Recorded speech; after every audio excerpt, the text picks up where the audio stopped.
आचार्य चाणक्य भारतवर्ष के सबसे बुद्धिमान लोगों में से एक हैं। आचार्य चाणक्य ने भारत के इतिहास को बदल कर रख दिया।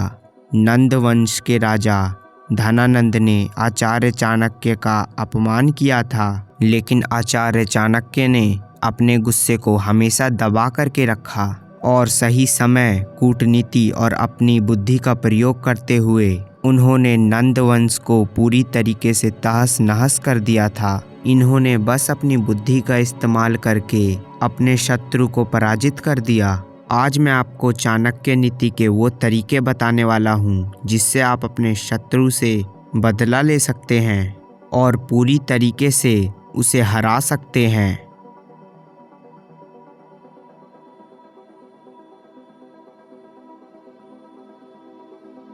अपने क्रोध पर काबू रखें। शत्रु का सबसे घातक हथियार होता है उसका उकसाना। शत्रु ऐसा प्रयास करता है कि आपको उकसाया जाए, उससे आपको क्रोध आए। क्रोध में शक्ति और विवेक आदि हो जाती है और शत्रु आपकी कमजोरी का फ़ायदा उठाता है। इसलिए जब शत्रु आपको उकसाने का प्रयास करे तो कछुए की भांति क्रोध को समेटकर अपने अंदर रख लो और अपनी पूरी तैयारी के साथ वार करो। इसलिए कभी भी शत्रु के उकसाने पे तुरंत प्रतिक्रिया नहीं करनी चाहिए, बल्कि सही वक्त का इंतज़ार करना चाहिए। लेकिन शत्रु को क्षमा नहीं करना चाहिए, क्योंकि क्षमा करने से शत्रु का मनोबल बढ़ता है।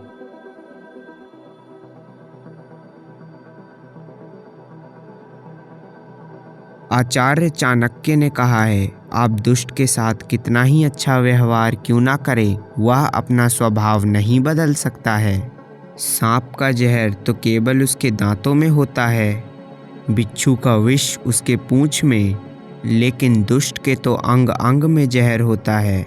इसलिए दुष्ट पर कभी भी भरोसा ना करें। दुष्ट कभी भी मित्र नहीं हो सकता। दुष्ट के साथ उसी प्रकार व्यवहार करना चाहिए जैसे एक विषैले सांप के साथ किया जाता है, यानी उसका फन कुचल देना चाहिए, नहीं तो वो आपको डसेगा ही डसेगा।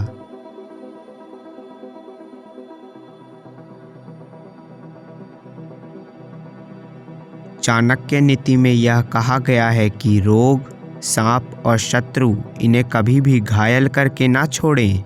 अगर रोग का पूरा उपचार नहीं हुआ तो वह फिर से प्रभावी होकर उभर सकता है। सांप को घायल छोड़ दिया तो वह और भी घातक हो सकता है। शत्रु अगर घायल होकर बच गया तो वह अंदर ही अंदर बदले की आग में जलता है और फिर हमला कर सकता है।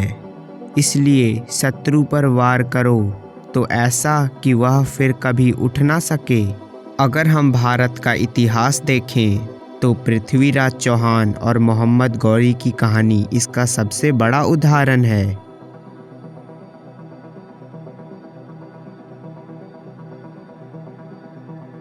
चाणक्य की नीति है कि अपने शत्रु से कभी भी घृणा मत करो, क्योंकि शत्रु से घृणा करने पर आप उसके बारे में सोचने समझने की शक्ति खो देते हैं और आप उसकी केवल कमजोरी देख पाते हैं, ताकत नहीं।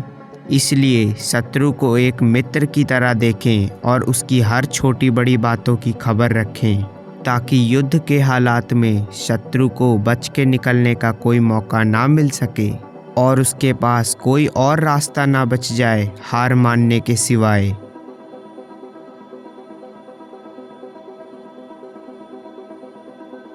अपने शत्रु को पराजित करने का सबसे अच्छा तरीका यही है कि कभी भी उस पर पहला हमला हथियार से ना करें। शत्रु को पहले अपनी कूटनीति में फंसाएं, यानी उसकी शक्तियों और उसके सहयोगियों को उससे दूर करें। जब शत्रु सब तरफ से अलग थलग पड़ जाए तब उस पर भरपूर प्रहार करना चाहिए। इस आधार पर आप अपने जीवन के हर एक शत्रु को हरा सकते हैं। ऐसा कुछ भी नहीं जिसे जीता ना जा सके और ऐसा कोई भी नहीं जिसे हराया ना जा सके। बस धैर्य, समय और कूटनीति को देख करके हमें प्रहार करना चाहिए और विजय का शंखनाद फूंक देना चाहिए।